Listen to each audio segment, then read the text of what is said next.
tanta cosa.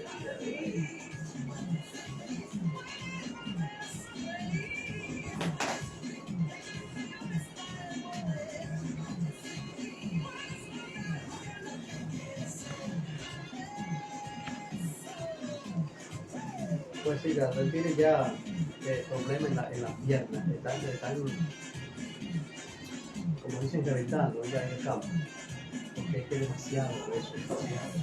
Entonces él es chiquito y esto aquí no lo puede ni mover, todo así. Entonces hay que ver cómo eso le da cosas por él y por la mamá, que está más preocupada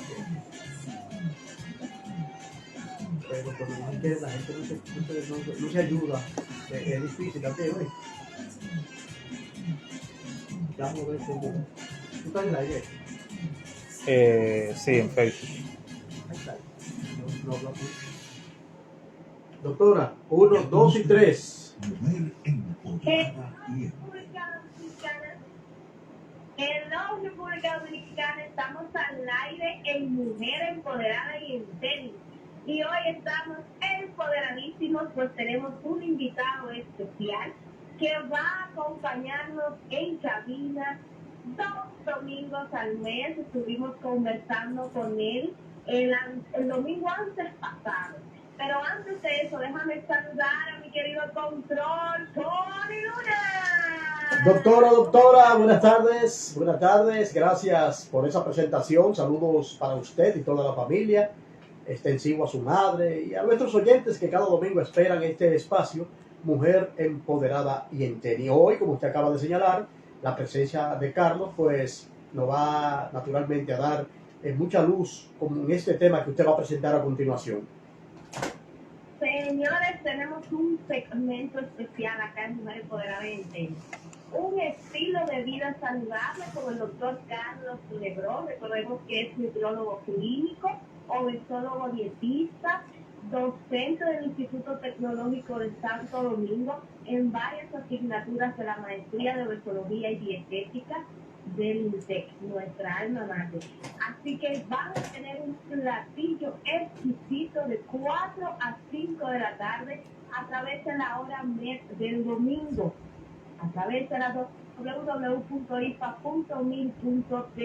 102.7 FM, 106.9 FM.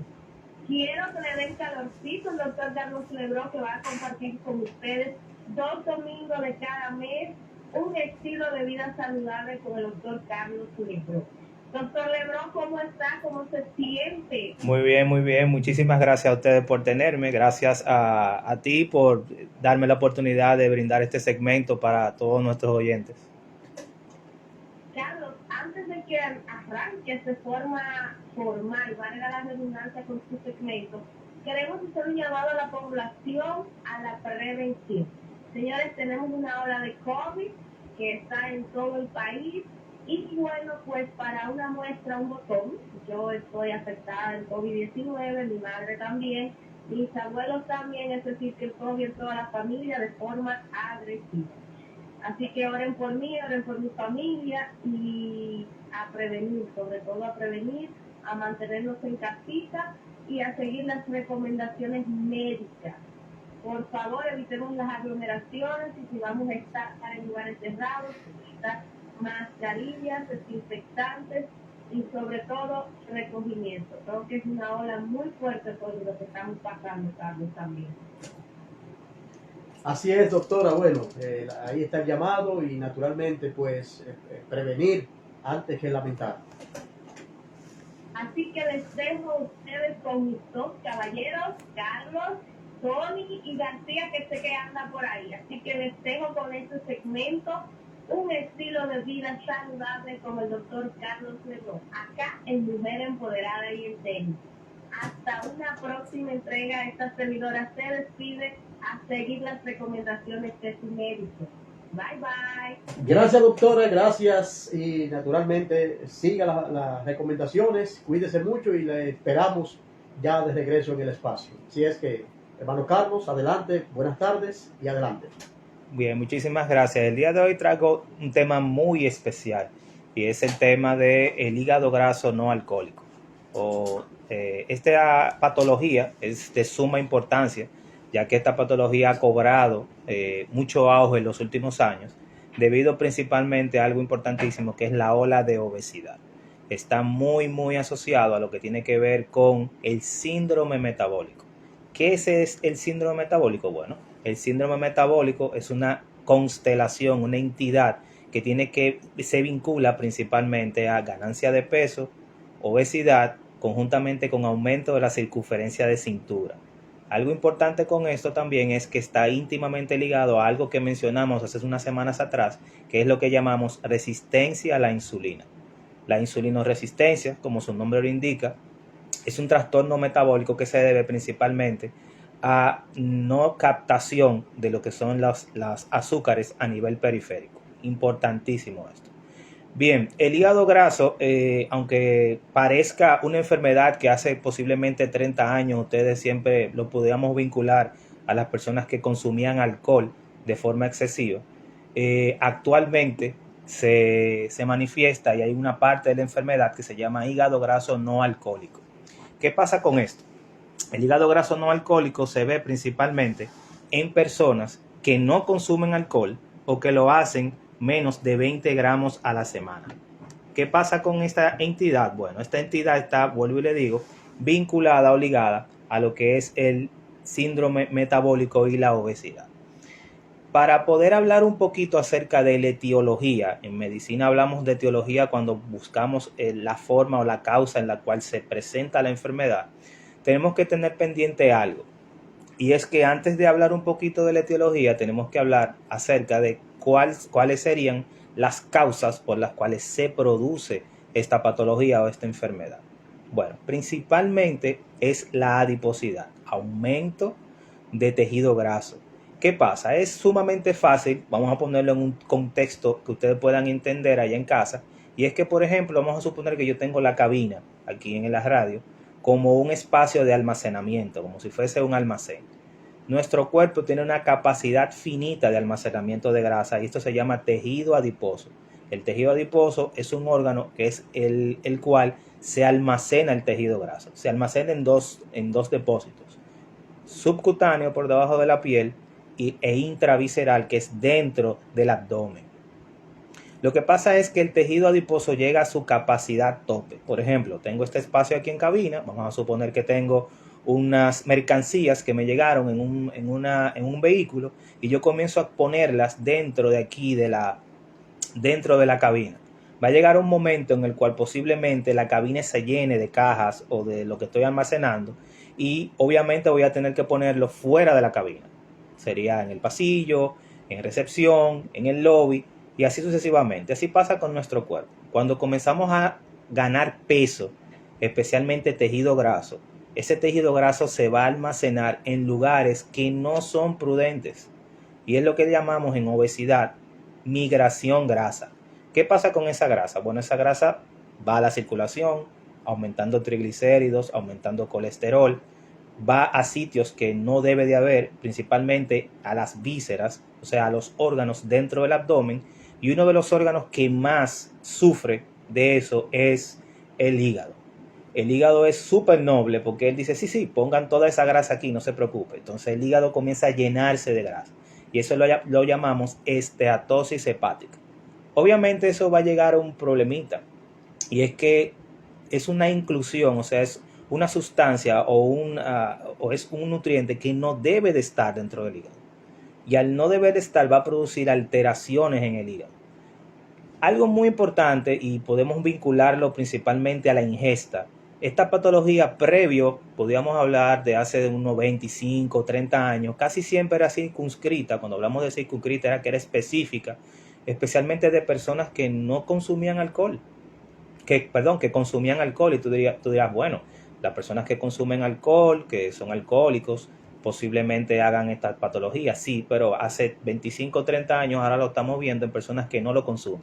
Y eso es debido principalmente al aumento de azúcares añadidos en los alimentos.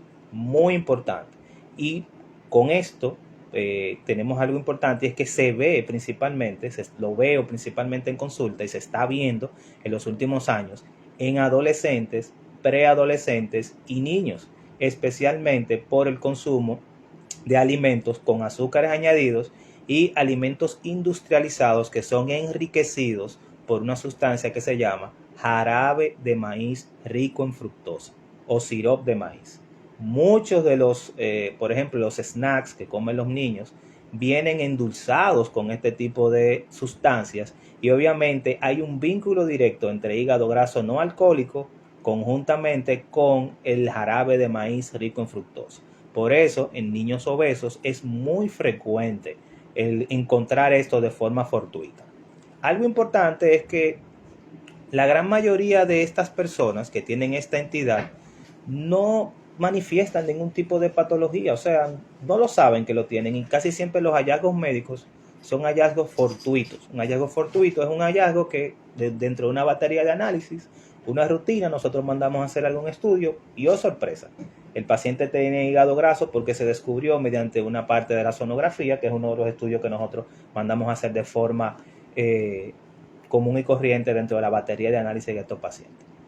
Pero doctor, ahí mismo, para no perder el hilo, sí. ¿Cuándo entonces dice que es prácticamente algo que no se detecta hasta que no hacen los análisis? Correcto. Pero no suena una campanita, ¿verdad? Que le diga al paciente... Una notificación. Mira, sí, correcto.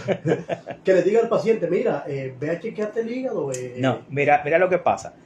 Dentro de las enfermedades crónicas no transmisibles hay enfermedades que se llaman enfermedades silentes. Son enfermedades que tú no te das cuenta que la tienes. Y la inclusión, por ejemplo, que estamos hablando ahora del hígado graso no alcohólico, si no se sospecha, no se da en el clavo con el problemita. Porque la gran mayoría, yo diría más de un 90%, no manifiesta síntomas. Hay personas que sí. Porque ¿qué pasa? Luego del hígado graso, hablaba con los oyentes, que el hígado graso va a producir acumulación de grasa dentro del hígado. Pero esa acumulación de grasa no se queda ahí.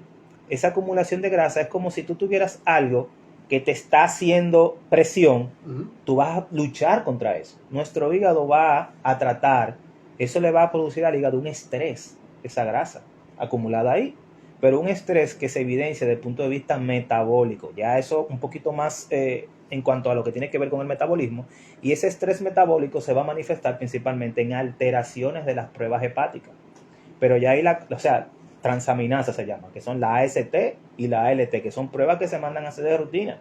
Y son personas, por ejemplo, que tú le haces una batería de análisis, le incluye la AST y la ALT y una sonografía, y te llegan con eso, con alteraciones de eso. ¿Por qué? Porque tienen ya una situación con mucho tiempo en la cual su hígado ya está sufriendo. Obviamente, ya cuando llegan a ese estado, ya no se llama esteatosis hepática. Se llama esteatohepatitis, o sea, una hepatitis debido al problema de la grasa. Pero no es una hepatitis viral, es una situación de estrés oxidativo que tiene ese hígado por el mismo problema de inclusión de grasa. Pero puede llegar, doctor, ahí mismo y ser, vamos a llamar, porque la gente así lo entiende, una hepatitis B, por ejemplo. No. No tiene nada que ver con eso. No, porque las hepatitis son virales. Esas hepatitis que nosotros conocemos convencionalmente, A, B y C, sí, son hepatitis que se deben a infecciones virales. Hepatitis quiere decir inflamación del hígado. Bien, pero el hígado se inflama o por virus, que es el caso de las hepatitis virales que conocemos, sí, pero también se inflama por condiciones metabólicas, que es lo que yo te estoy tratando de explicar.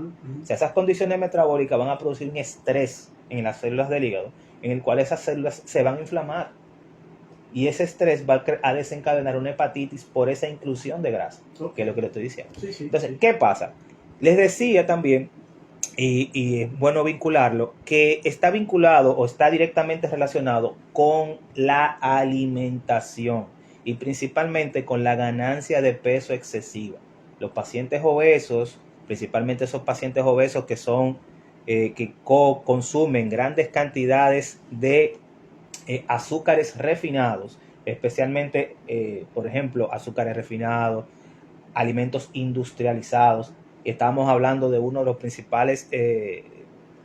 principales causales, que es un endulzante que se llama jarabe de maíz rico en fructosa, que es sirope de maíz. Ese sirope de maíz es el que viene de la industria alimentaria, y la gran mayoría de esos siropes de maíz están dándole sabor principalmente a alimentos que consumen mucho los niños de nosotros, que son los snacks, los conflés, los cereales en caja, ese tipo de cosas, están enriquecidos por ese sirope de maíz rico en O fructosa. sea que desde niño comienza entonces la ingesta de este alimento, Ajá. que al final le va a hacer daño, no al final, no, va Dura, contra, ¿verdad? Les decía que que es muy, o sea, se llama hígado graso no alcohólico porque se presenta en pacientes que no consumen alcohol o lo consumen por debajo de 20 gramos a la semana. Los niños no consumen alcohol ni los adolescentes, bajo supervisión de un adulto. Por ende, son enfermedades que han aparecido debido a la ganancia de peso excesiva y a los cambios de hábitos alimenticios, han aparecido en edades más tempranas, porque casi siempre eran en edades por encima de los 30 años, pero ya lo estamos viendo en adolescentes, preadolescentes que nos llegan a consulta con situaciones de obesidad. Esto para un paciente joven o ya una edad adulta, vamos a llamarle así, ¿cuáles son las consecuencias de tener un hígado graso con esta situación que usted acaba de señalar desde el inicio, ¿verdad? De la génesis del mismo problema. ¿Cuáles son las consecuencias? Fíjate, dentro de las consecuencias está modificaciones, o sea, cambios en lo que es la estructura del hígado, inflamación, como hablamos ahorita, alteraciones de las transaminasas, que son las pruebas del hígado. Eso puede llevar a deficiencias de procesos metabólicos que se producen en el hígado, pero también puede ser el nicho o puede empeorar con condiciones hepáticas, puede pasar a fibrosis del hígado y ya en una etapa muy avanzada posiblemente haga cirrosis, pero es muy poco probable. Lo que sí es que el hígado es un órgano muy noble, en el sentido de que el hígado es uno de los pocos órganos que tiene la capacidad de regeneración. Sí. Nuestro hígado sintetiza ADN, las células hepáticas sintetizan ADN y nuestro hígado puede reestructurarse. Pero si no tiene ya una cirrosis. No, una cirrosis ya es una lesión prácticamente terminal. Exacto. Pero no si, por ejemplo, las que estamos mencionando hoy, principalmente la esteatosis, si se hace lo que es el abordaje adecuado, es totalmente reversible. Puede volver otra vez a su hígado, a su situación normal, correctamente. Pero la situación está, doctor, y me llama mucho también la atención, es que es una situación silente, o sea, exacto, hacer silente una enfermedad que tú no la estás sintiendo porque no hay nada que te indique. Por ejemplo, en cualquier otro órgano tú claro, te da síntomas. En este caso es ya descubrir cuando el médico, por intuición, ¿no? Claro, le dice, no, vamos a hacer estos análisis. Fíjate, dentro de lo que es la batería de análisis a todo paciente con obesidad están las pruebas hepáticas y está la sonografía abdominal para evaluar hígado. Siempre, dentro del perfil de analítica que se hace a un paciente con obesidad. Vinculamos esta enfermedad a lo que es el síndrome metabólico. Le hablaba al auditorio que el síndrome metabólico incluye obesidad central o obesidad abdominal, más específicamente 102 centímetros en el hombre, cuando se toma el centímetro por encima del ombligo, y 90 centímetros o más encima de la mujer. Ya estamos hablando que hay un aumento de la circunferencia central, eso es importantísimo, circunferencia de abdomen, y ya eso es una de las pautas que uno tiene que tomar.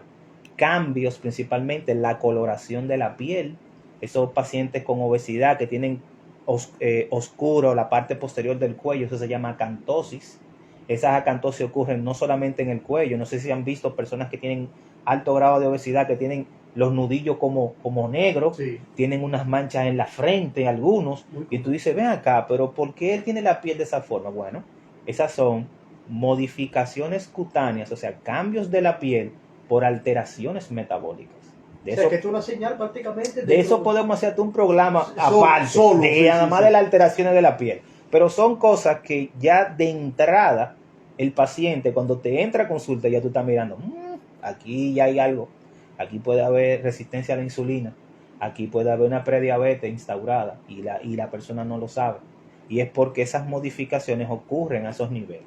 Entonces eso es muy importante que uno lo tenga pendiente para la evaluación, o para no solamente la evaluación, sino para verlo en la casa. un pariente, un familiar, un vecino. Esos cambios en la piel son importantísimos. Con la obesidad. Obviamente con la obesidad, exacto, claro. Porque puede ser inclusive hasta una mancha de sol y tú te asustas, pero no es este el caso. O sea, exacto. Nosotros no estamos llamando la atención para que se asuste, sino para que tome la Para prevención. que comen cartas de relación. Exacto, y si tiene una librita de más, pues con más razón, ¿verdad, doctor? Fíjate, algo importante que tú has mencionado dentro del manejo, desde el punto de vista no solamente nutricional, sino del manejo terapéutico de ese paciente. La reducción de peso es lo fundamental. Por eso se demandan a los que ya tienen condiciones tanto de azúcar, o sea, de comienzo de diabetes, que ya tengan esa situación, a rebajar. Correcto. Fíjate, la reducción de peso es lo fundamental con esos pacientes.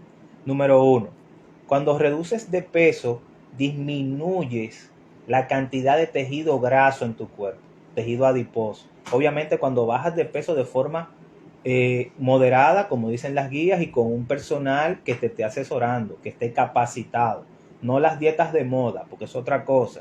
Ahora la gente dice, fulanita bajó tanta libra en tanto tiempo, es una dieta de moda, yo la voy a seguir. No. Sí, pero hay que ver cuáles son los nutrientes y qué le está afectando. ¿Cuáles son las implicaciones? ¿Cuáles son los... vamos a ver si hay un déficit calórico muy grande, que esa dieta me pueda meter a mí en un proceso de que yo necesite algún tipo de suplementación desde el punto de vista de un nutriente, porque también las dietas muy agresivas hacen depresión, o sea, vaciamiento de muchos nutrientes, y las personas no solamente pierden peso, grasa, sino que también las dietas muy agresivas hacen perder músculo, que es un tejido metabólicamente activo, masa muscular, y eso es importantísimo. Mira lo que pasa.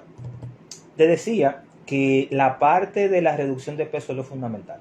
¿Por qué? Porque se ha visto, y hay estudios ya que lo evidencian, que una reducción entre un 5 a un 10% del peso inicial del paciente, muchas de las complicaciones sobreañadidas de la obesidad, en este caso el hígado graso, se resuelven o son totalmente involucionan, vuelven hacia atrás.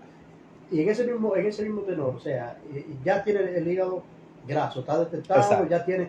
Entonces, para revertir esta parte, medicamento o más, no voy a llamar dieta, sino el tratamiento médico para que usted rebaje. Para no llamar dieta, para no llamarlo tan estricto, ¿no? Cambios en la alimentación. Sería lo fundamental. Correcto. Importantísimo. Siempre como nutriólogos, siempre nos asesoramos, siempre el abordaje de un paciente debe de ser multidisciplinario. Cuando hablamos de multidisciplinario, que posiblemente algunos de mis alumnos me están escuchando, siempre tenemos que tener un equipito. Siempre es un equipo. Siempre vemos al paciente como con un equipo y hacia un fin común de todos los especialistas. El especialista que debe de ver, además de nutrición, tiene que verlo gastroenterología. Tiene que verlo un gastroenterólogo. Con especialidad en hígado. Hay muchísimos en el país. ¿Qué pasa con estos gastroenterólogos? Los gastroenterólogos, si el paciente necesita alguna intervención desde el punto de vista de medicación, porque también puede ser que nos llegue un paciente con síndrome metabólico que tenga la alteración del hígado graso, pero que también tenga las enzimas del hígado disparadas, o sea, tenga los antecedentes del problema del hígado alto. Entonces tú dices, ese paciente se beneficia de una consulta con gastro, por si acaso el gastro necesita algún tipo de medicamento. Obviamente, la parte de nutrición es sí o sí en ese paciente, es obligatorio. La intervención nutricional es fundamental, porque conjuntamente con la parte nutricional, con la intervención farmacológica, si lo necesita, es lo fundamental con ese paciente. Obviamente, lo que le va a llevar a una mejoría sustancial es la reducción de peso. Entonces, ahí comenzamos con lo que tiene que ver con lo que necesita inicialmente desde el punto de vista nutricional. Lo primero es disminuir los hidratos de carbono refinados, harinas principalmente, harinas refinadas principalmente. Tenemos que enseñar al paciente, y eso es una educación continuada que tenemos con el paciente. O sea, así como nosotros nos sentamos aquí a hablar con ustedes en el programa, con el paciente es así mismo. Tenemos que sentarnos y cambiar lo que son los hábitos nutricionales. Es difícil porque nos llegan pacientes, por ejemplo, con 45 años, y ese paciente tiene ya más de 30 años con esos hábitos. Sí, sí. Y cambiar hábitos de toda una vida es difícil. Pero Porque hacen así, miran para los lados, no tome refresco y no ve a nadie. Dice, exactamente. Y se toman, nadie me está viendo. Exacto. O sea que es más fuerza de voluntad del mismo paciente, ¿verdad? Y del entorno. Porque muchas veces el entorno te sirve o te da la facilidad de tú seguir ingiriendo algunos. Fíjate, tú has dado en el clavo en algo. Eso se llama en medicina y en nutrición, la llamamos ambiente obesogénico. Okay. Es un ambiente que produce o potencia la aparición de obesidad. Fácil, lo que tú dijiste es fundamental. El entorno debe de cambiar de ese paciente conjuntamente. Por eso el abordaje interdisciplinario, porque ese paciente se beneficia de una intervención desde el punto de vista psicológico con un especialista de la conducta alimentaria. Ahí tenemos en la parte psicológica, tenemos la parte de gastroenterología, la parte de nutrición, y tú ves cómo todo va dirigido al beneficio colectivo del paciente, porque el paciente hay que verlo desde el punto de vista biológico, psicológico y social. La parte social que tocaste es fundamental. O sea, en la universidad nos enseñaron así, no es por un cliché, es biopsicosocial, hay que verlo en esas tres esferas del paciente. Entonces, te decía que dentro de las modificaciones nutricionales iniciales, disminuir las harinas refinadas y los hidratos de carbono agregados en los alimentos. Importantísimo, te decía que hay que sentarse con el paciente a cambiar hábitos, pero también hay que educarlo. Hay que enseñarle a leer etiqueta, que de eso se puede hacer un programa aquí. Leer etiqueta. Que muy poco lectura de etiqueta. Me voy a incluir, Lectura de etiqueta. ¿Por qué? Porque en los alimentos, principalmente los alimentos industrializados, cuando tú tomas el alimento y te paras en el súper y lo lees, tú dices, mira, tiene tantos gramos de azúcar, aportaría tanto, entonces tiene calorías. Entonces hay algo abajo que se llama azúcares añadidos. Te dije que los azúcares añadidos son lo que hay que disminuir en esos pacientes, porque esos azúcares son los que van a producir modificaciones desde el punto de vista biológico del tejido adiposo para lo que es la producción de múltiples sustancias que van a dar al traste con el hígado graso. Entonces, hidratos de carbono principalmente. Debe ser una dieta o debe de tener las siguientes, encasillarla, una dieta baja en hidratos, normal en proteína y normal en grasa. Pero las grasas de ese paciente deben de ser grasas, disminuir lo que son las grasas saturadas. O sea, preferir alimentos que sean descremados, principalmente los lácteos. Tener opción, por ejemplo, si el paciente come lácteos y derivados, como son los quesos, que sean quesos que tengan bajo contenido de sal y bajo contenido de grasa. Un tip, por ejemplo, casi siempre los quesos que nosotros comemos, porque lo tenemos a mano o porque desde el punto de vista del bolsillo podemos comprarlo, fácil, sí, son Gouda, cheddar, Danés y el queso amarillo, ¿verdad? Perfecto. De esos cuatro, el que más le conviene a la gente es el mozzarella, porque se parece en cuanto a precio, pero tiene menos sal y menos grasa que los cuatro que mencionamos atrás.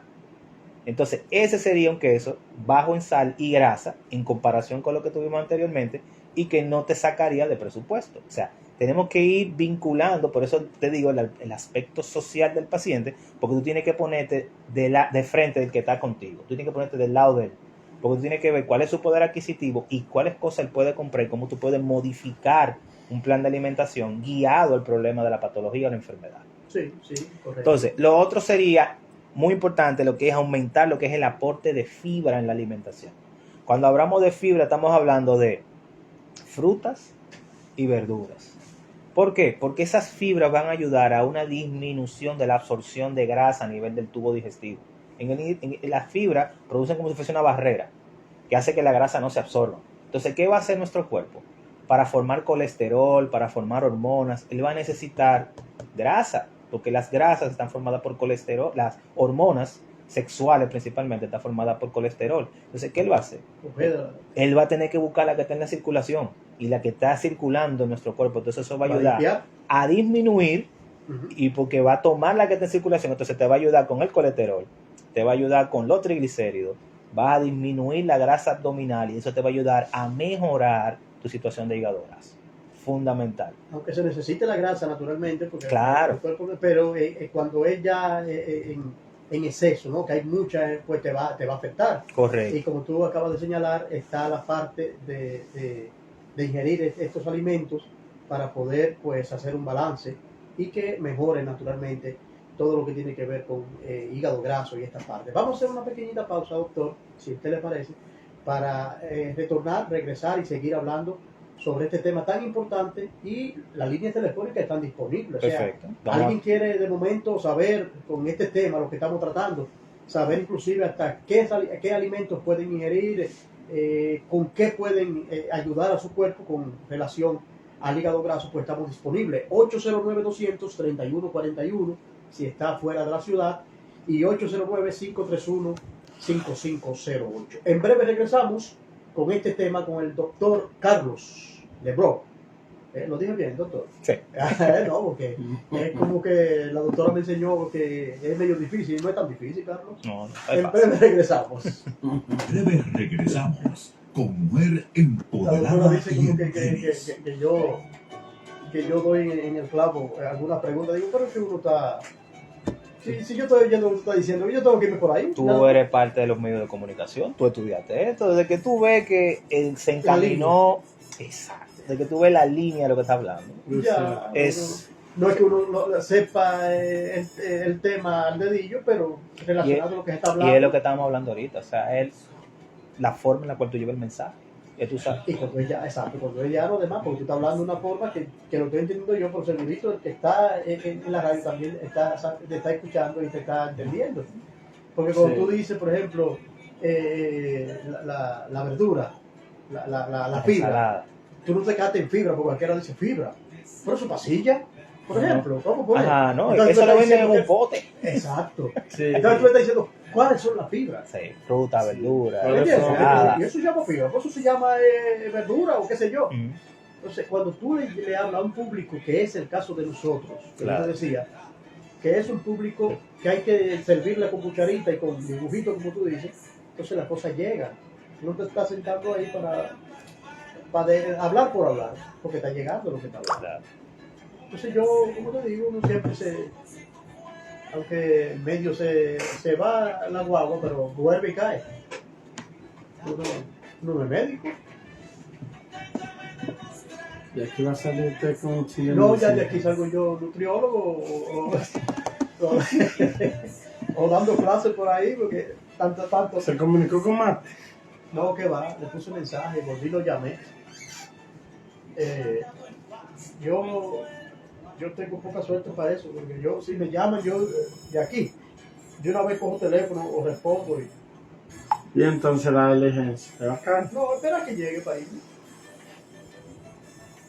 A ver si la hora le cae.